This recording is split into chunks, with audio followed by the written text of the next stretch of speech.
So when you select open lid, the lid will open up. Then if you select eject, it will pull out the tray. And then it will wait for you to choose an object. Currently it's being pulled to suck blood from the neonate. And then it would push it to also discard the blood. When the servo motor starts actuating, they pull on these structures to cause movement in the fingers.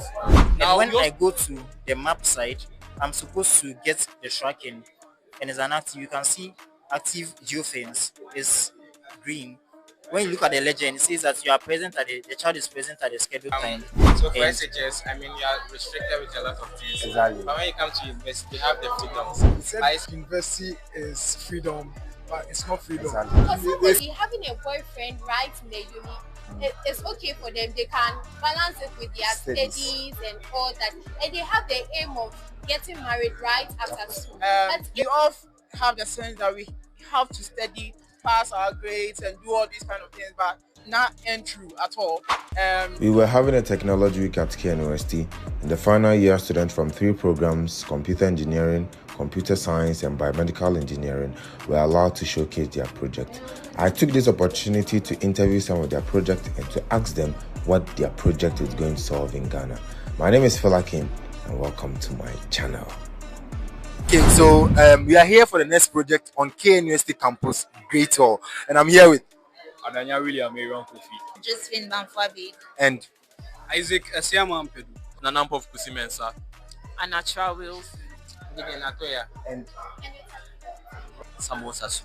Erica Free and Grace. Henry Copner Wharton. David. David.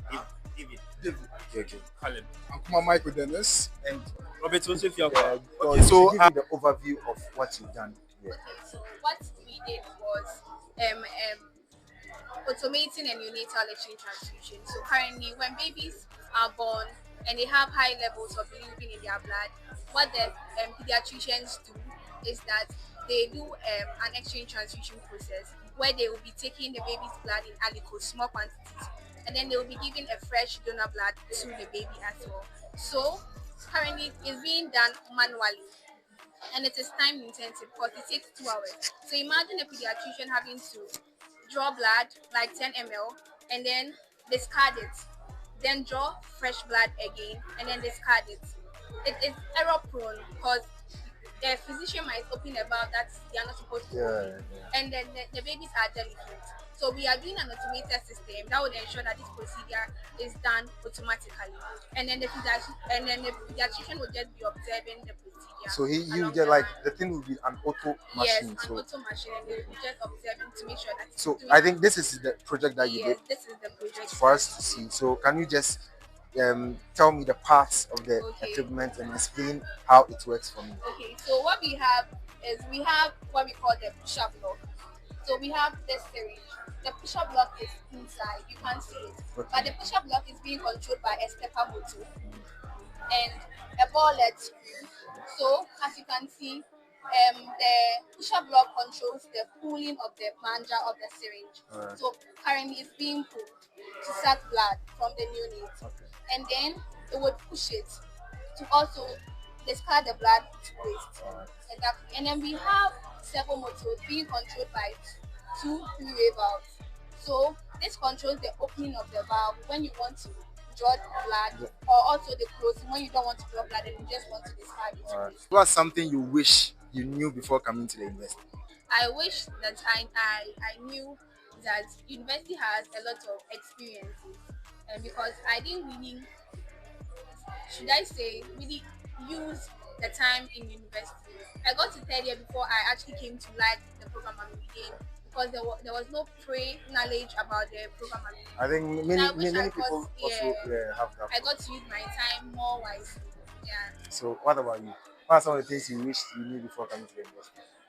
Well, personally, I wish I was told that university is not all about academics. Okay, so I just came here to study, but then you realize that it's not all about studying. You have to get experience and you have to network. So if I knew that before coming, I would have taken advantage right from first year. Give me an overview of your project. This project is UV Steritron. It's an omnidirectional UVC sterilization device. So it uses ultraviolet light to destroy bacteria. It's used to destroy pathogens on the surfaces of common items. It can be your phone. And like you see when the COVID came, like people were really cautious about transferring materials from one another. So if you have a device like this around, you can use it to sterilize. Now the problem with some of the existing ones is most of them use single sources. So you end up only sterilizing certain parts of the object that you want to sterilize. So what this device does is it surrounds the object with the UVC sources so that we sterilize it from all directions.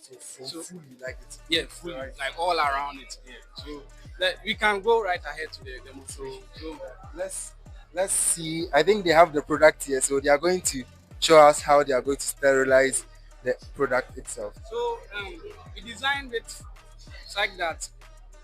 It comes with its own remote that you install on your phone and then you use to control. Is it an app? Yeah, it's an app. It's an app. So currently, yeah, the app is called UV Stericom. Now let me explain the names of the devices. This is UV Steritron. The word tron, it means an instrument. So we are talking about an instrument of sterilization that uses ultraviolet light. Now it comes with its remote, which is a companion to the UV Steritron. So it's called UV Stericom. So once you have the system on, you just open the remote. Then you connect the remote to the hardware using Bluetooth. So you select connect device and you wait for the hardware to show up in the list of available devices. So you have to wait for some time for it to show up. There are a lot of devices around. So here now, and then once it shows up in your list, you just click on it and then you wait for it to connect. So now it's connected. As you can see, it's connected. So the device has two modes. That is auto sterilization and manual. With the manual, you control everything yourself, but the auto, you just have to set a sterilization time. So let's first go through the manual side. You just click on manual, and then so if you look here, you can see this is the lid.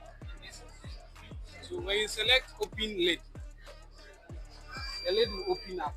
And then if you select eject to pull out the tray, and then it will wait for you to put an object on it for sterilization. So yeah, you can put your phone. So then you select insert. It's going to load it with the items that you placed on the tray. So now you can close it. And then you come and set the time for sterilization. So let's say you want to sterilize it for just 20 seconds and then we save. And then you come and select start. Now you see the material is not transparent. So if you want to know if all the sources are working during sterilization, there's a functionality called monitor where you just click here and you know the status of each of the lamps in the chamber. So if any of them goes off, it will be showing black here. That will help you to know when to change the lamps.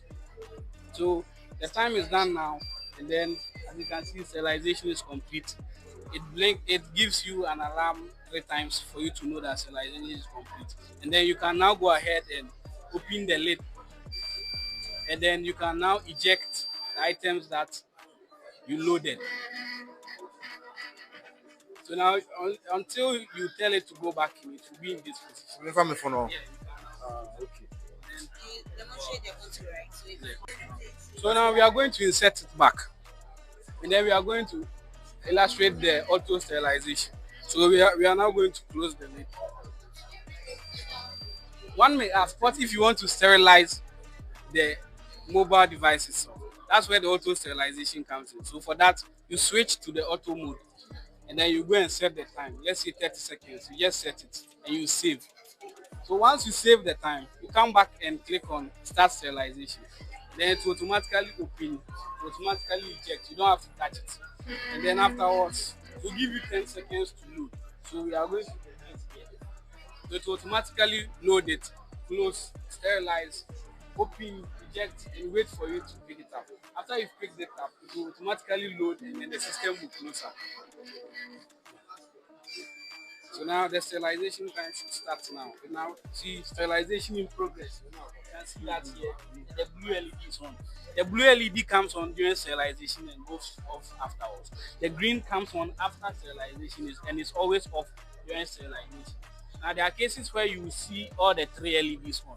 If you see all the three on, it means that in your previous sterilization, you did not open the device to pick up the object. The red one is a power indicator. So now the sterilization is complete. So the system should end soon, and then you should open up and then eject the object and then give you 10 seconds to pick it up. After the ejection, I have 10 seconds to pick up the remote.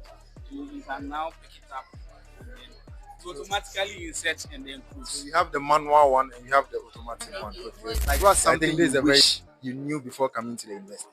Okay, something that I wish I knew before coming to the university is that the time is very, very precious.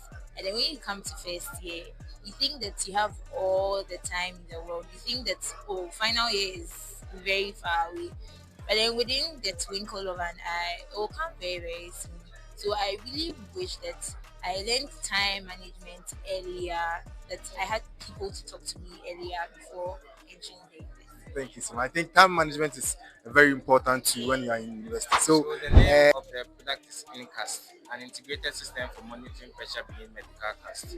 So what this system does is it measures the pressure between the skin and the cast. The skin and the cast. Yes, and display it on a user interface for easy interpretation by orthopedic surgeons or nurses or medical interns. Okay. So what we did was when someone gets a fracture, the bone is broken. Okay, so what we use the cast is we use it to align the bone so that it heals in the proper alignment. Okay, yeah. But then when the cast is not done properly or when it's loose, that means when the bone is healed, it won't be in the proper alignment. Yes, thank you. And when it's too tight, it can cause restriction. That means blood won't be able to flow through that part. So these casts are done very well by the orthopedic surgeons, but then sometimes because of the workload and less orthopedic surgeons in Ghana, sometimes nurses with less experience and medical interns do this casting. So what we want to do is we want to use these sensors to measure this pressure under the cast and give an optimal range so that even those with less experience can even do the cast themselves. Knowing these optimal ranges. If you know that the optimal range is maybe from 1 to 2, you know how to do the cast. Okay, so now you can see here that we are using 8, this is our phantom. We are using 8 force sensitive resistors, and the way they work is that their resistances will change when any pressure or force is being applied to them. But we are using a microcontroller, which is the ESP32, and we are using this because of its wireless connectivity. That is to say that you can use either the Bluetooth connectivity or the Wi-Fi to transmit your data. Yes, but the ESP32 cannot pick directly the resistance, the changes in resistance that the force sensitive resistors are given. So we have to integrate a voltage divider circuitry there so that we'll change the resistance from resistance to voltage. That can be easily picked by the ESP32 and be sent to the back end. So you can see this graph here. And we obtain this from the unloading and offloading of the sensor by putting known masses on it. So that was during the calibration stage. So we obtained 2 curves and we found a way to integrate both of them together and get one curve that gave us an equation that we are using to predict other masses that will be put on it. So we put that equation into our back end. So right after the voltage has been picked by the microcontroller, it sends it to the back end, and the equation, like there's a lot of calculation going on there that you will get a corresponding. But the machine will do it automatically. Yes, the machine does it automatically. So you get a corresponding result in millimeters of mercury. Then now you can display. So if you look here, you can see that this is the display. So I think you have something. Yeah, there. we have something here that you can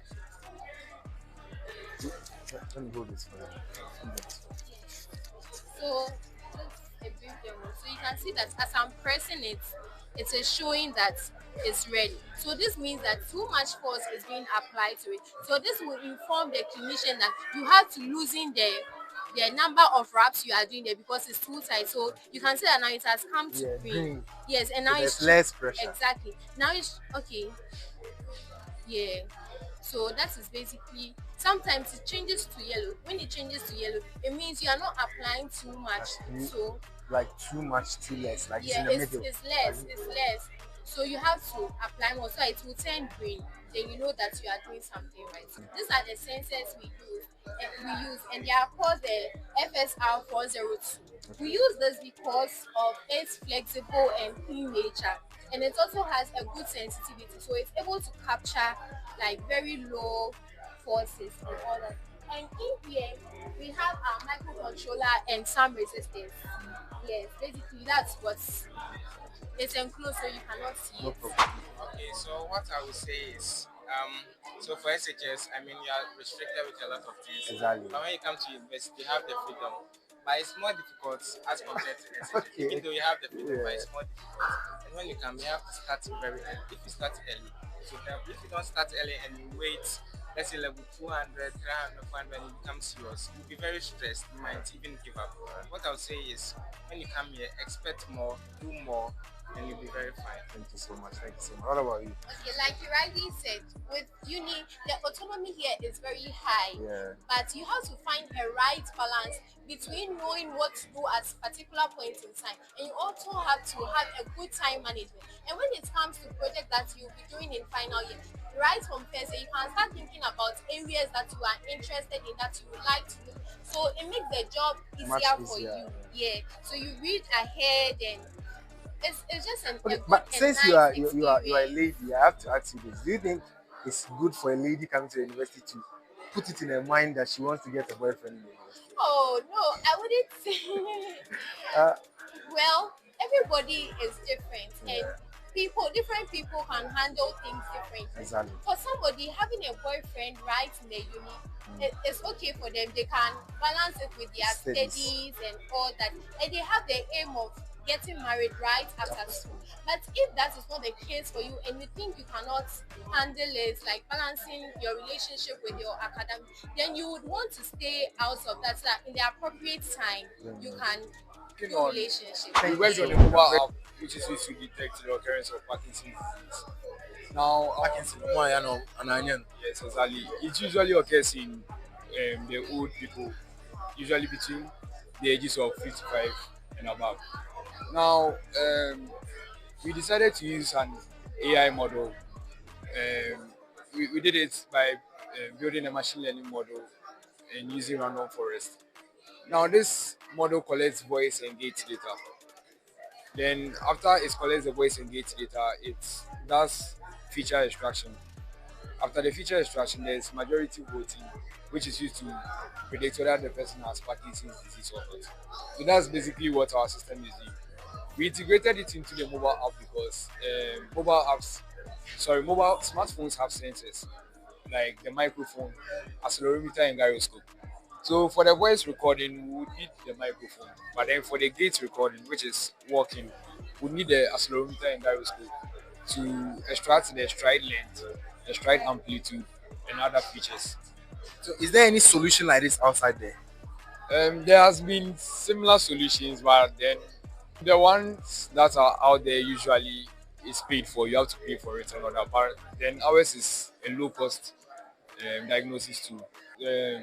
One of the main differences, and also their apps are not accessible in our app store, in the Ghanaian app store.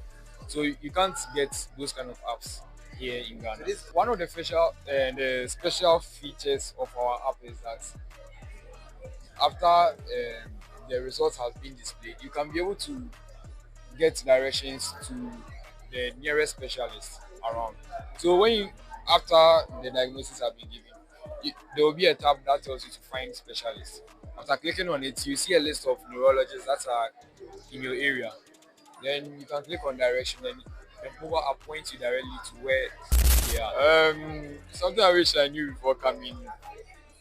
Basically, I thought everything here was easy, but then it's not at all. You say that when you I read biomedical engineering. We read biomedical engineering. all of you, biomedical engineering students. Okay, so I've seen that you've done your final year project, and I want you to give me the overview of the project. Okay, so our project is called HAP, as you can see, which stands for Hand Actuation for Rehabilitation and Performance. Okay. It's a smart glove designed for stroke patients who have lost mobility in their hands as a result of damage to the motor Like cortex. your ability not to move.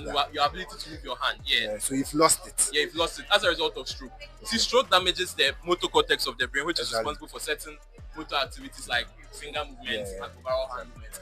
Yes. So we are banking on the principle behind this is the brain's ability of neuroplasticity.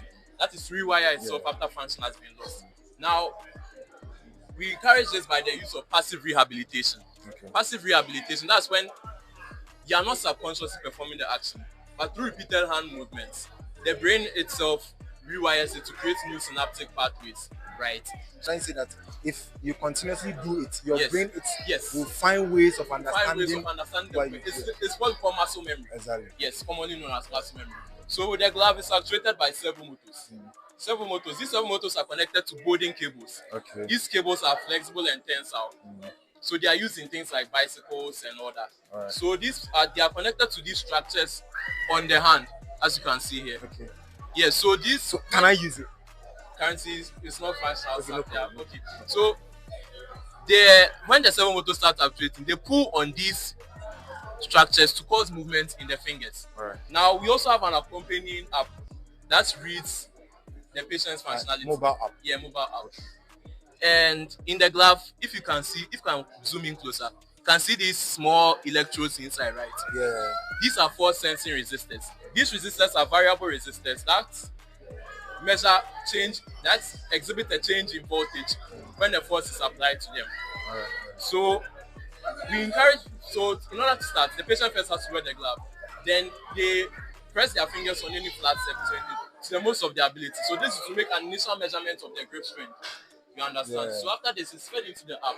The grip values are averaged and fed into an app, which recommends the exercises. So as you can see, each servo motor is connected to a corresponding finger. Yeah. When the finger motion wants to be performed, the servos corresponding to that finger start turning. So it creates a bending moment that causes the fingers to contract and extend. It's ideally made for home use. So you see, the thing about hand rehabilitation is that it cannot really be tracked. Your physiotherapist can tell you, go home and do this exercise. They are not there with you. Yes. But with the companion mobile app and the thing, when you do this certain hand exercise, it tracks the exercise you've done. Understand whatever you are doing. And it tracks the exercise you've done. So you can show the app to the physiotherapist that, okay, when I went to I performed this and this and this. The physiotherapist can also see, okay, yeah, he did perform it. So it also helps the physiotherapist to understand your state. and ensuring smooth rehabilitation. Yes. What are some of the things you wish you knew before coming to the university? Things I wish you knew before coming to the university. Okay, well, I wish I knew more about the course I was getting myself into. Because when entering biomedical engineering, I was thinking we are going to be doing more medical stuff, more biology and things. So I was really excited. But when I came first year, second, and even a part of third year, there are semesters where you don't really do anything biology. All this electrical engineering, yes, computer. So I was like, coding. I was getting a bit frustrated, but along the line, I just got used to that, adapted, and So what about you? What about you? Yeah, so he has said it all. Well, biomedical engineering is quite fast.